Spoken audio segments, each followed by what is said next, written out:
하나님의 견고한 토대 단체와 그 명맥을 이어받으신 분들이 펠라기우스 이론과 극단적 승리의 복음을 받아들이고 다음과 같은 이 주장을 합니다. 우리에겐 원죄가 없다. 고로 원죄가 없기에 죄를 이길 수 있다. 하물며 도덕적으로 윤리적으로 인간으로 태어난 이쁘기만 한 그 아기에게 무슨 죄가 있느냐.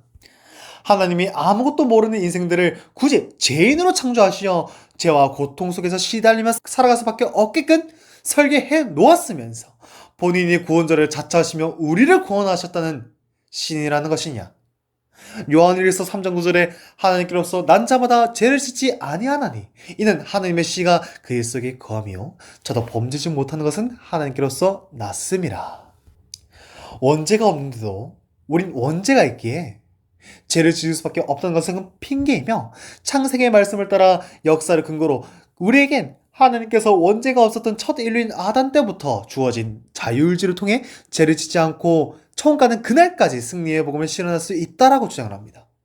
자, 그렇다면 제가 이러한 주장을 하시는 분들에게 한 가지 여쭤보고 싶은 게 있습니다. 하나님의 사랑에 담긴 그 희생, 곧 예수님의 십자가 희생은 왜 필요했습니까? 자, 2000년 전 당시 유대인들의 엘리트 바리새인들 중 니고데모가 예수를 영접했을 때 들은 첫 마디가 있습니다. 요한복음 3장 3절에 예수께서 대답하여 이르시되 진실로 진실로 내게 이르노니 사람이 거듭나지 아니하면 하나님의 나라를 볼 수 없느니라. 이에 니고데모가 어떻게 다시 태어날 수 있는지 이해가 되지 않아서 다음과 같은 질문을 남겼습니다. 같은 장 4절에 니고데모가 이르되 사람이 늙으면 어떻게 날 수 있었나이까? 두 번째는 모태에 들어갔다가 날 수 있었나이까? 이에 예수님께서는 대답하셨죠.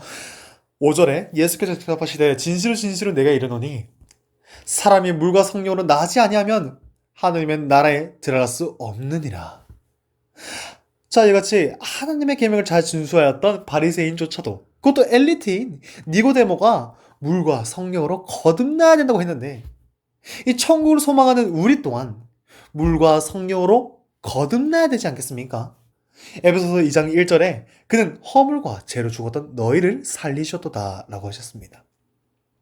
자, 우린 아담의 후손으로서 원죄를 지니고 있기에 다시 말해 허물과 죄로 인하여 죽어있는 것과 다름없는 상태이기 때문에 예수님께서는 우리 보고 거듭나야만이 이 천국으로 나아갈 수 있다고 한 것입니다. 따라서 단순히 니고데모처럼 하나님의 날과 11절을 잘 내며 신앙생활을 잘 해도 천국 가는 데는 아무 의미가 없다는 것이겠습니다. 따라서 새 사람으로 재탄생되어야 되겠습니다.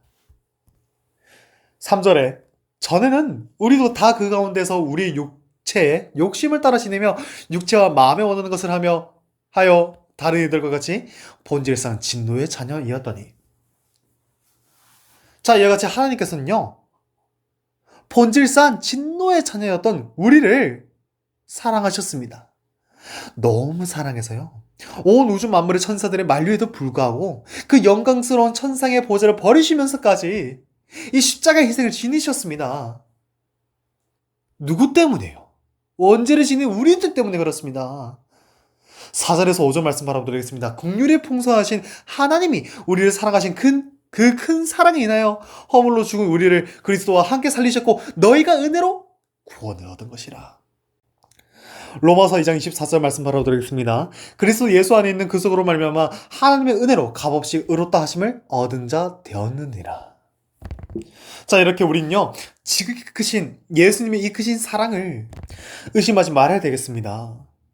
하물며 예수님의 사랑과 희생이 필요했던 우리의 원죄가 있기에 우린 거듭나야 한다는 이 사실을 부인하지 말아야 합니다.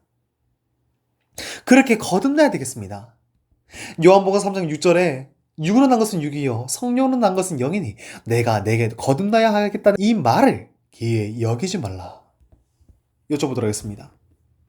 우린 원죄가 있는 육으로 태어났습니까? 정결함을 지닌 성령으로 태어났습니까? 육으로 태어났습니다. 그래서 로마서 3장 23절에 모든 사람이 죄를 범하였음에 하나님의 영광에 이르지 못하더니 라고 하셨죠. 자, 이와 같이 우린요 원죄가 지닌 육으로 태어났습니다. 자, 그런데 예수님은요 우리를 구원하셨어요. 근데 그가 원죄가 지닌 육으로 태어나신 것처럼 보입니다. 예수님께서는 원죄가 있으므로 우리와 같은 더러운 정욕이 있었습니까? 있었는데도 우리를 구원하신 분이셨나요? 막 죄를 짓고 싶었는데 그걸 이겨내면서까지 우리를 구원하셨습니까? 그렇게 따지면 죄인이 어떻게 죄인을 구원할 수가 있습니까? 예수님은 정령 육으로 나셨습니까? 아닙니다. 요한복음 8장 23절에 예수께서 가라사대 때 너희는 아래서 났고 나는 위에서 났으며 너희는 이 세상에 속하였고 나는 이 세상에 속하지 아니하였느니라. 예수님도 육으로 나타나셨지만 본질적으로는 원죄가 없다라는 말씀이 되겠습니다. 자, 그렇다면 예수님은 왜 위에서 났다고 하셨을까요? 같은 육을 입고 오셨는데도 말이죠. 마태복음 1장 18절에 예수 그리스도의 나심을 이러하니라 그 모친 마리아가 요셉과 종혼하고 동거하기 전에 성령으로 잉태된 것이 나타났더니 예수님은요 그 인간의 씨로 태어난 육이 아니라 다시 말해 성령으로 잉태되어 나오신 분이십니다. 자, 이렇게 명백한 사실이 기록되었음에도 불구하고 누구는요 예수님도 원죄를 지닌 인간의 혈통을 따라 나오셨다고 주장을 하는데, 아니 예수님은요 인간의 씨 없이 기적적으로 정결함이 지닌 성령으로 잉태된 유일한 분이십니다. 그분만이 유일하게 원죄가 없습니다. 그래서 유일하게 우리를 구원할 수 있는 중보자여 구원자여 메시아가 예수님인 것 아니겠습니까? 로마 카톨릭처럼 고해 성사와 같은 죄인이 죄인을 구원하는 그런 게 아니라는 것입니다.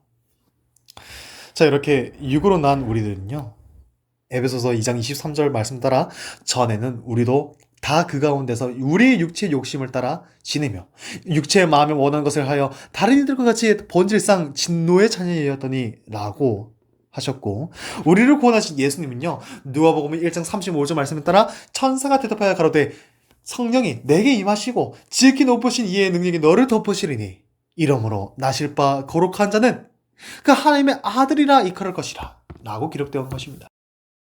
누군가는 이렇게 말합니다. 나는 아담의 후손인 것을 믿습니다. 허나 원죄를 내가 짓지 않고 나의 손자가 지었는데 내가 무슨 원죄가 있습니까? 억울합니다. 그렇습니까? 그래서 예수님의 희생이 있으셨잖아요. 그것도 우리가 태어난 시대가 아니라 우리가 태어나기도 전 그 2000년 전에 예수님께서 십자가에서 죽으셨잖아요. 예수님은요 이 땅에 내려오셨을 때 십자가에 매달리시는 미래를 아시고도 마다하지 않으셨습니다. 잘 아시잖아요. 로마 군병들에게 잡혔을 때 발버둥 쳤습니까? 아니잖아요. 그래서 끌려가던 와중에도 겁먹지 아니하시고 끝내 매달리시사 거기서 극심한 스트레스와 극심한 고통 속에서 심장 파열로 돌아가시지 않았습니까? 고린도전서 15장 22절 말씀 바라보도록 하겠습니다. 아담 안에서 모든 사람이 죽은 것 같이 그리스도 안에서 모든 사람이 삶을 얻으리라. 자, 이같이 무엇이 억울합니까? 도리어 죽을 수밖에 없는 인생을, 아니 짓지도 아니하는 원죄를 지닌 우리를 불쌍히 여기셔서 희생을 당하신 예수님께 감사하지 않습니까? 여러분, 이 구절 하나 때문에 마음 깊은 곳에서 혹시나 감동이 일어나진 않습니까? 아니, 감사하다 못해 어찌할 바를 모르지 않습니까? 우리에겐요 억울함이 아니라 예수님의 사랑과 보호하심이 있습니다. 같은 장 45절에서 49절 말씀 계속 바라보도록 하겠습니다. 기록된 바 첫사람 아담은 산 영이 되었다 한것 같이 마지막 아담은 살려주는 영이 되었나니 그러나 먼저는 신령한 자가 아니요 육있는 자요 그 다음에 신령한 자니라. 첫사람은 땅에서 났으니 흙에 속한 자 이거니와 둘째 사람은 하늘에서 나셨느니라. 무릇 흙에 속한 자는 저 흙에 속한 자들과 같고 무릇 하늘에 속한 자는 저 하늘에 속한 자들과 같으니 우리가 흙에 속한 자의 형상을 입은 것 같이 또한 하늘에 속한 자의 형상을 입으리라. 이와 같이 원죄를 지닌 육으로 태어난 사람들은 아담의 후손으로서 죄의 본소로 인해 죄를 지으며 살아가다가 다 죽을 수밖에 없으나 원죄가 없으신 정결함을 지닌 성령으로 태어난 예수님은요 우리를 살려주시는 구원자여 마지막 아담이십니다. 자, 그렇다면 우린 원죄를 사함받았기에 총가는 그날까지 죄를 짓지 아니하며 살아가야 되는 것일까요? 할 수만 있다면 그렇게 살아가야죠. 하지만 구원받았기에 죄를 하나라도 지으면 안 된다는 것은 이분법적인 사고요. 완전주의자들의 주장일 뿐인 것입니다. 어떡합니까? 언제를 사함받았더라도 기독교인이라고 한들 언제로 태어난 우리들은요, 죄를 지을 수밖에 없습니다. 그래서 극단적으로 죄를 이기는 것이 아니라 예수님의 희생을, 그 복음을 항상 기억하며 십자가의 희생을 지신 정결한 성녀로 나타난 예수님을 더 붙들어 잡고 살아가야 되는 것입니다. 그것이 거듭나는 길이요. 그것이 복음인 것입니다. 요한일서 1장 18절 말씀 바라보도록 하겠습니다. 만일 우리가 죄 없다고 말하면 스스로 속이고 또 진리가 우리 속에 있지 아니할 것이요. 성경은 인간이 스스로 죄를 짓지 않고 살아갈 수 없음을 분명히 밝히고 있습니다. 모든 사람이 죄를 범하였음에 하나님의 영광에 이르지 못하더니 라는 말씀에서 알 수 있듯이 죄 없는 사람은 존재하지 않습니다. 또한 야고보서 2장 10절엔 누구든지 온 율법을 지키다가 그 하나를 범하면 모두 범한 자가 되느니라고 하여 단 하나의 죄만으로도 인간은 죄인임을 선언하고 있습니다. 죄 없는 삶이 가능하다고 주장하는 것은 우리가 보았듯이 자기 기만이며 예수 그리스도의 구원의 필요성을 부정하는 심각한 오류입니다. 원죄와 죄성의 현실을 인정할 때에만 우리는요, 예수 그리스도의 십자가와 그 속에서 알 수 있는 은혜의 필요성을 온전히 깨달을 수 있습니다. 예수님의 십자가 희생이 담긴 이 복음은 죄 없는 삶을 주장하기보다 죄에서 건짐을 받은 은혜를 선포하는 것입니다.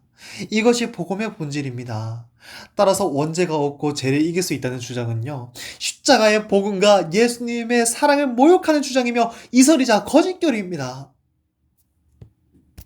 그래서 우리는 죄인이며 오직 은혜로 살아가는 자임을 기억해야 합니다.